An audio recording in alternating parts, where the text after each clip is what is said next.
Hello, hello. Welcome back to Soul Star Radio. We are at Whittlesea Chinese Medicine Clinic with Dr. Anthony, our resident doctor, a traditional Chinese medicine doctor. Welcome, Tony. Thank you, and thank you for having me. Good to be back on radio. Good to be back alive. We missed last time. We did. I was doing Earth. I was way out with the silos, the painted silos in Victoria. How wonderful are they? Yes. What an absolute icon to the state of Victoria to actually use those silos that have been around for quite a while, and they're dying country towns. Yep. You know, Rapanyup's probably got a population of 200. Yeah. And it's actually now a must-see a tourist attraction for the state. Coming from that way myself, I know what it's like being in a country town that's actually dying. Oh yeah. So it's actually pushed a lot of tourism that way, and it's actually a trail that you can actually do called the Silo Trail. So for our listeners or viewers, Google Silo Art Victoria, Australia, and you'll see what I'm talking about. This is new for us here, this massive size murals of faces and local icons. It's very common in Europe. Yeah. One of the artists that did the first painting was a European artist that came out, Giulio or something, I think his name was. Yep. Absolutely brilliant. Absolutely fantastic. I love graffiti anyway. Mm-hmm. I love quality graffiti, not just the local 12-year-old's tag. Yeah. I like beautiful art. There's a beautiful series on ABC about Buddha, Aboriginal graffiti. Graffiti's a bad word. Let's call it street art. Yep. So beautiful street art, does really large stuff, and he was honoured in one of these paintings by a Brunswick graffiti street artist. And together they worked on this huge mural in Brunswick, and I just love seeing that art stuff. Oh, yeah, absolutely. The only thing about it is it gets painted over by the next artist. I know that from personal experience. I was actually commissioned to do something in Fitzroy. Yeah. And it was there for a lot of years, but they did paint over it, but it stayed for a lot of years. Never like, what is that lotus flower doing in the water on the bricks? And it's like, well, that's Jacqueline's work. So it was actually good because I got to play with the wall with exterior house paint. Awesome. And, of course, we all know the best street art artist is Banksy, of course. Oh, Banksy, yes. And he's coming up with some beautiful stuff. And there was an excellent series or a special on ABC of him where he came to America, and the American friends will see this. One of the things that made me laugh with him, he set up a street stall outside a railway station and was selling canvases about this big for $50. Yep. Each one of those canvases is worth $200,000. One lady bought 5 because she just liked it for a children's room. They had no idea who the artist was or the story behind. It was just beautiful art. Just beautiful, simple art that's worth a fortune. And, of course, Banksy comes from the heart, so he actually works and gives artwork and sculptures to people that are suffering. He went to a mechanic's place who was struggling to make ends meet and did a beautiful sculpture in the front garden that's worth $250,000. So they sold it and, of course, pocketed the money and away he goes. And there we are, and we're talking about the earth element today. And we are very much that's about earth. pentacles in the tarot. We're talking about pentacles. Yeah. And, of course, that is about the coinage as well. Right. And the sustenance. So we're talking about the sustenance of the land, but then we're also talking about sustenance of the cash. And Banksy's, the thing that really got me with Banksy was he set up a hotel, from hell or something, but it was actually in Gaza, facing the wall. Okay. Yeah. And you could stay there. Right. Nice. Whoa, just right in your face there, you know. And just amazing artwork in that, but an amazing story. Absolutely. And, you know, art tells a story. Oh, yeah. Often they say art is in the eye of the beholder, but having an arts background, I've dragged my children around just about every gallery in the state, and my wife and son would sit there and go, I just don't get it. And my daughter and I would go around and look and analyse every single picture. Yep. And it's just fascinating to watch two perspectives of a child that had no understanding of my son and my daughter who could see more than what the artist was actually putting on the canvas. And we often laugh at some of the modern art stuff, how it's just a blank white or a blank red. But it actually tells a story and there's a theme behind it.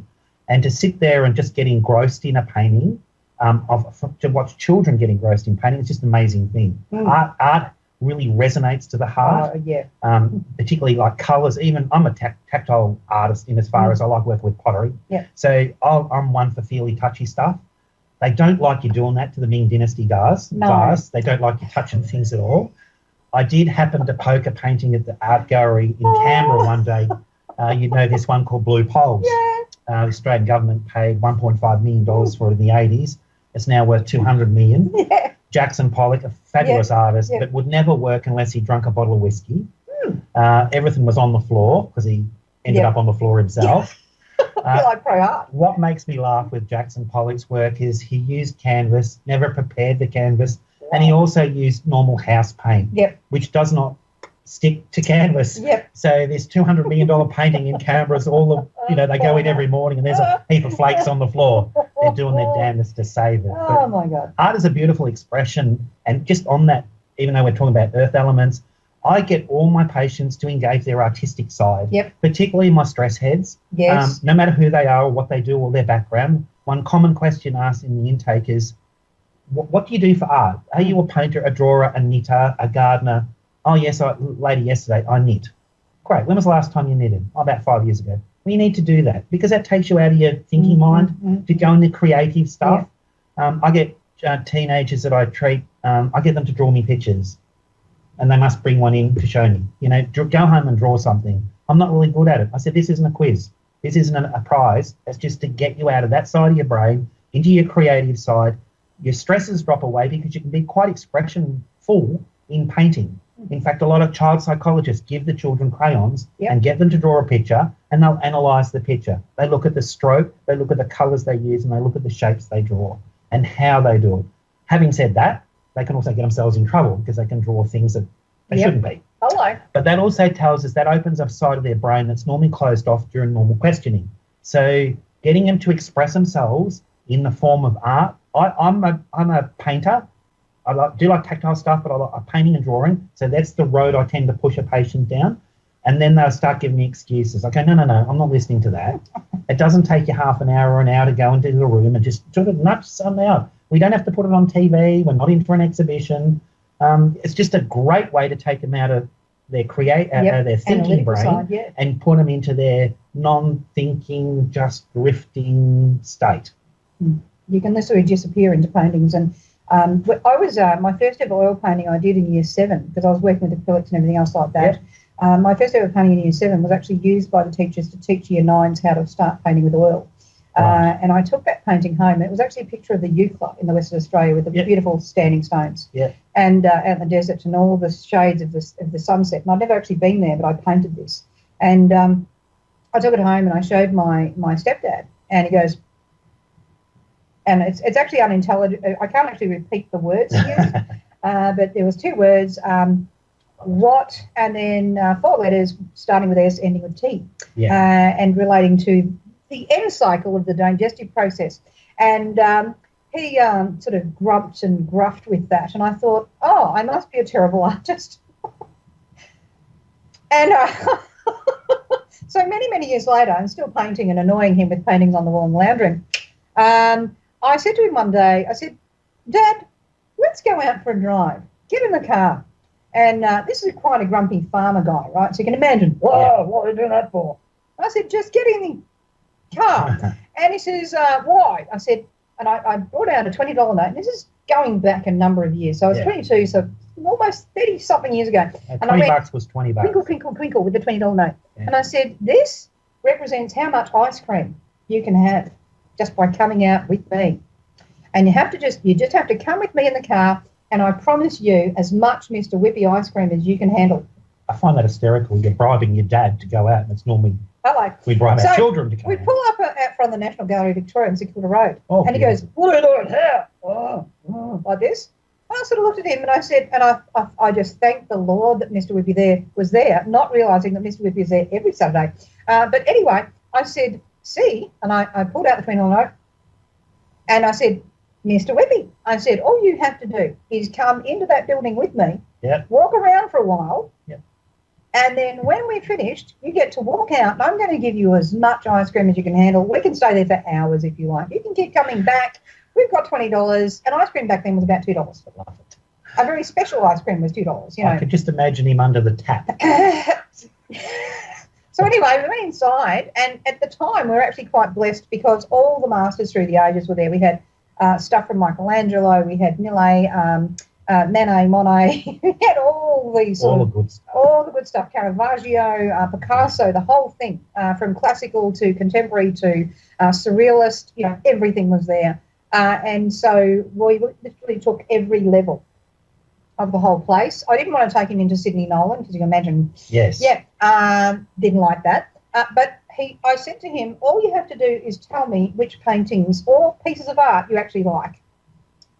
And in the whole gallery, how many things do you think you liked? 2. Correct. Yeah. Renaissance stuff, maybe. No. Frederick McCubbin. Oh, yeah, no, I'll it's get the that one with the shearing sheep. The Yes. guy's bending over with a red and Yep. white striped shirt and there's sheep. Yep. And it may as well be a photograph. It's that It's fantastic beautiful. piece of work. It's photographic quality. And then the next painting he liked was Arthur Streeton, A View Over Heidelberg, which once again painted to look basically like as if you've taken a photograph and there it is. There's the actual landscape. You can walk into the painting and be in that yard or in that field that goes down the hill and up again. And so at the end of this, and I got home and I said, well, I've learned something today. And Mum's sitting there laughing and he's sort of sitting there. Whoa. I said, so I'm going to just translate my dad's language to me about art. Yeah. Equals, I can see you've put a lot of work into that, even though I don't understand art. Suppose. Oh, you've really outdone yourself today. That's right. Good on you. Love it. Oh, interesting. Well, that's about as many words as it gets to. And I'd say, well, you've really outdone yourself, although I really don't understand art. I can see that other people appreciate this. So I actually was telling him this, and he's looking more and more sort of, like this. And my mum's just laughing and laughing and laughing. I said, so really, here's my translation scale of my dad's language about my art, and I'm just going to be able to just understand your rating scale, and This is what it is. And really what it comes to, Dad, is you don't understand art. Yep. There's nothing wrong with my art. You just don't understand it. Correct. And so... So you've got a measurable response from a professional artist like the Heidelberg guys you just mentioned to your work. So he was not over the moon about theirs. Yes. So his response was exactly the same to yours. So it was actually a compliment. I'm on a winner. So you're on a winner. I get that. I love that. It's like, yeah, there you go. 2 of Australia's best artists you just mentioned there, Yes, by the correct. way, just at the Heidelberg School of Fine Art. About the same era as your dad, I'd imagine. Well, in his mind ages. anyway. Yeah, exactly. He certainly come from that world. And, you know, we got to the Mr. Whippy van before we Yes, yeah. And the man's, and I said, now, and so he's standing there looking very sheepish. And the man with the ice cream goes, so what would you like? And I said, what would you like? And the Mr. Whipper's looking at me going, like this. What would you like? That's all for Dad, not me. I like a double something and chocolate, and I said, do you want sprinkles? And we want a flake in it, you know, the little chocolate flake. What about a frog? You have a frog too? I love it. And the man's looking there going, you know, he's like, you can see in his face like something's wrong with this picture. Yes. And he started to finish that, and I said, do you want another one? And he goes, oh, yeah. And then he looked like and went, no. We got the car and went home and had that translation session. So it's interesting with the earth because that was my sense of, we talk about solar plexus and we talk about spleen chakra, and that's that sort of sense of, okay, well, I have to sort of do this for me. Correct. Very much so. And just ground it. Exactly. Because the earth element's a very powerful element. And it's one of the most common elements that we deal with. That and fire is the other one. And earth resonates to the stomach and the spleen and expresses through the mouth and has the emotional worry. So you can tell an earth element person because for a start they want to tell you everything. Hello. And they won't. Keeps going. They have the colour of yellow, and which is healthy yellow. And some of my patients see colours when we needle them, and they can tell me the colours they see. So we quiz them what yellow, give me some tones of yellow. Yeah, exactly. So if it's a dirty tone, we know there's a bit of dampness in there, a bit of a green tinge, there's a bit of a dampness in there as well. They also, they sing in their voice. So when they're talking, I can't replicate it, sorry. I can't sing to life. Well, we just need to listen to me a bit, don't we? We do. A bit of an earth element happening here. Yeah, exactly. The problem with earth elements is the dampness. So we always treat dampness, which of course is a spleen point, spleen 9, spleen 6 on the feet. But they're very grounded and they're very motherly people, the earth element, but fabulous people to be around, which is awesome. Just trying to think what else is in. We treat muscles when we treat earth people. Yep. We work on a gallbladder 34, which is an influential point of tendons and muscles. It's a very powerful point. There's also quite a few points on the spiritual side, like stomach 12, for example, or stomach 13, the chi door. So this all comes out when we do our intake form on patients. We do our discussion of what is wrong. They'll often ask me what element they are. I tend not to answer that question straight away because we need to know a bit more about them. I don't want to go straight off and go, you're fire, fire sad, fire joy, earth worry, any of this. But the interesting thing they then go and tell me is they've been to their Chinese astrologer and they've told them that they're a water ox. And I just look at them, no. Well, there might be a water ox in the Chinese astrology, but yeah, I'll explain to them, that doesn't mean that's your constitution. Correct, because the constitutional element in what we do with 5 elements is what you're brought up like till about the age of 4 or 5. And, of course, as we all know, your morals are set by the age of 4. And this is to do with parenting, your dynamic in your family. I'm huge on family dynamics, about whether you're the first, the eldest, the middle, or the youngest. There's a set pattern for all of those. Where I'm one of 5, so I'm right here. So I have older children traits, but my youngest brother has no older children traits. He's got 4 older brothers to look after him, so he don't care. Where my eldest brother looks after the entire family because they're groomed to take over the family. And that takes worry and stress on them. And when I explain to them about, this is us as humans, they understand that.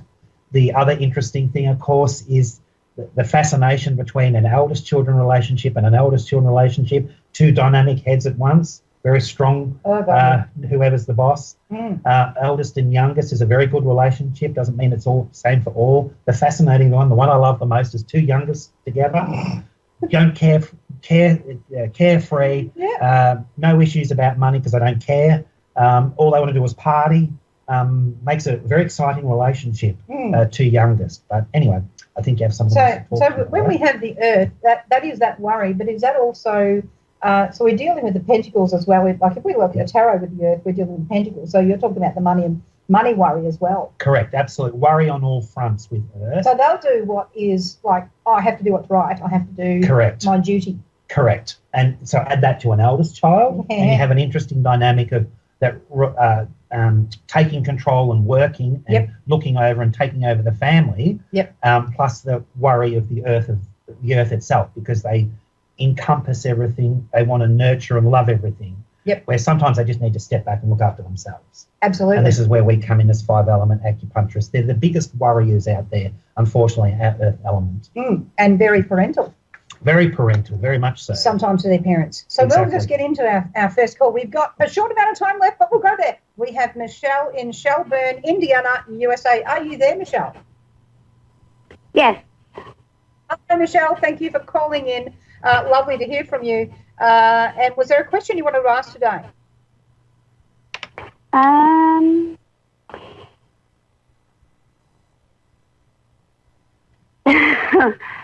Well, I really want to know if my disability is going to go through. There you go. And that's a money worry. It's a worry, yeah. Yeah, it's a worry about money. And it's interesting because the first card that came up as I was shuffling was actually the Ace of Pentacles. So to me, we've been talking, and of course there's the yellow that we've been talking about in the earth. So the Ace of Pentacles is actually the earth element right there.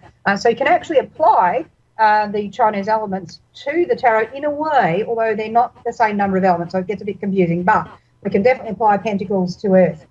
So with you, it does feel like there is a new source of income coming in, so this may be the disability coming through. I do feel there's been delays to that already and lots of troubles getting to this point, but I do feel as if that comes to fruition. We just have to take this one step at a time and not get ahead of ourselves.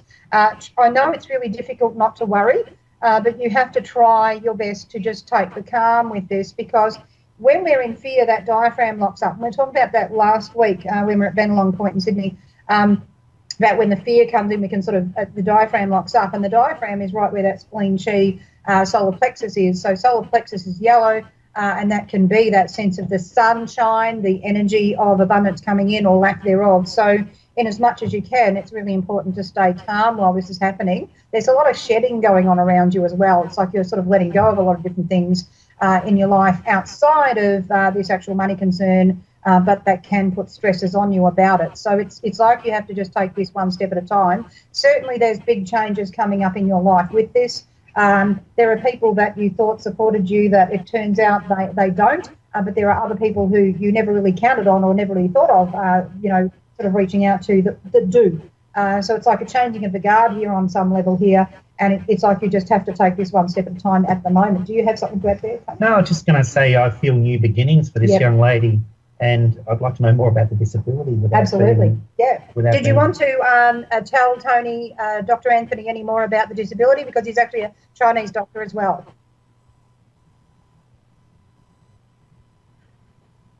Do what? I'm sorry. I lost you for a second there. That's okay. We're back again. So we were saying there's new beginnings starting here, and that it feels like this is coming through. The disability is coming through, but it's like it's creating a lot of change in your life. You'll be able to listen back to the podcast to get the full hearing of what we said. So it may just be that you've had the trouble hearing that. But was there a question you wanted to also ask Dr. Anthony? He's a Chinese doctor.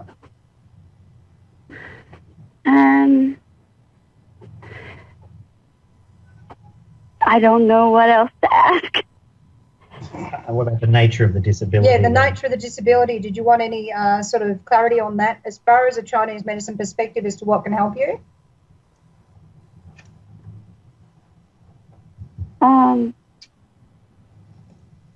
I don't know. That's okay. I would just say that it's really important for you to just take this one step at a time, one day at a time. Try not to get too far ahead of yourself, because the worry can be what sort of adds to the stress, can add to pain. So the less stressed we are, the less pain we feel at times. So you've just got to literally take this one step at a time. And I know that from other clients of mine, and certainly my own experience with pain that I've had in the past, that if I'm having an emotional event or someone's being particularly toxic around me, that if I was doing fine before that point, it can suddenly really amplify the pain. So for some reason, I'm feeling the need to say that to you without any knowledge of your situation, other than what you've told me here.